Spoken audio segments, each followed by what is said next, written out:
Good morning.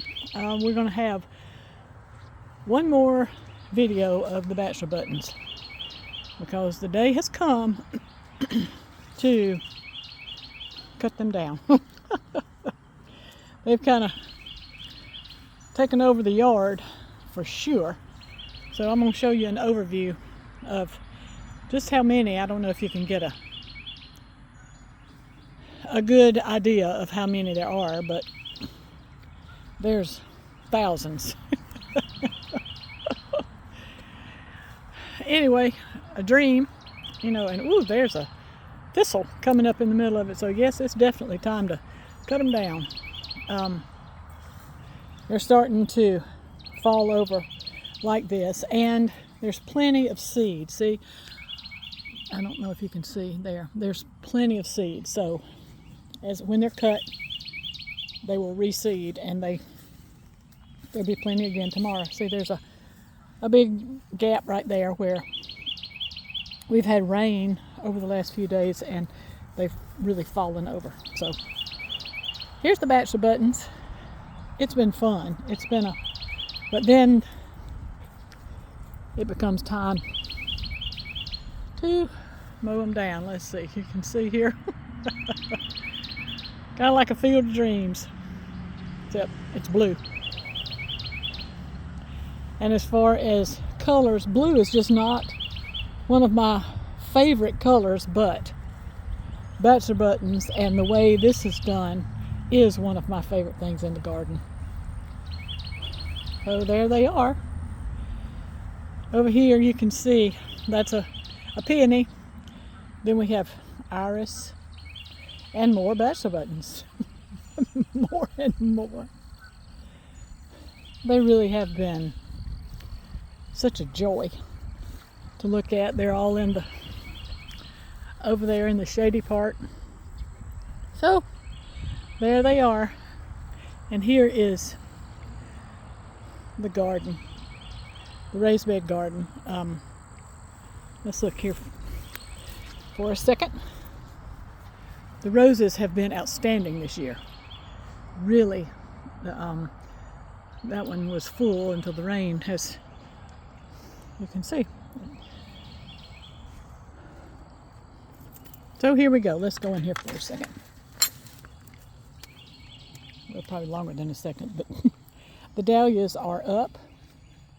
I have about 10 more to put in the ground, and I've been moving around and dividing some of these that I really liked and pulling up some that I didn't like and just being done with them. They needed to go, and so I was ruthless in getting rid of them. This is Alchemist Rose, which I love this rose. It's a beautiful peachy color, and I pruned it back pretty hard, and so it's come out with new growth that's really healthy, and that's good. So let me show you. I planted zinnias. This is going to be the zinnia bed, and they have really grown in the last few days since I put them out. So that'll be pretty. The daylilies are looking really good, and these Byzantine glads, if you've followed me long, you know I bought 3 bulbs. It might have been 10 years ago, and thought, well, I have time for them to multiply, and they have. I have them in about 4 or 5 different places in the yard now. I think they're beautiful. And when I saw pictures of my grandmother's in her scrapbooks about flowers, I saw where she had used Byzantine glads in her flower arranging. She used to do it in flower shows, and so yep.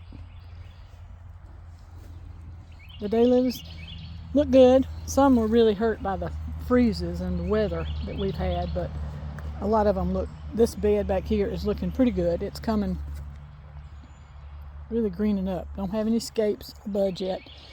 And that's cilantro, and it really got beat down by the rain last night, so I need to move it because there's some little seedlings under it. Well, this is the garden. It's full, kinda.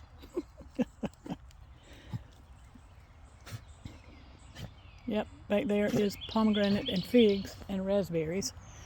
This little bed is the best one. It took some trying to figure it out because when I first planted in it, it didn't do good at all. And so I had to put lime and 10-10-10 in it, and it got better. So still waiting on the soil testing because I don't know what the deal is, and trying to take the guesswork out of it. So here's the dahlias. That's waiting.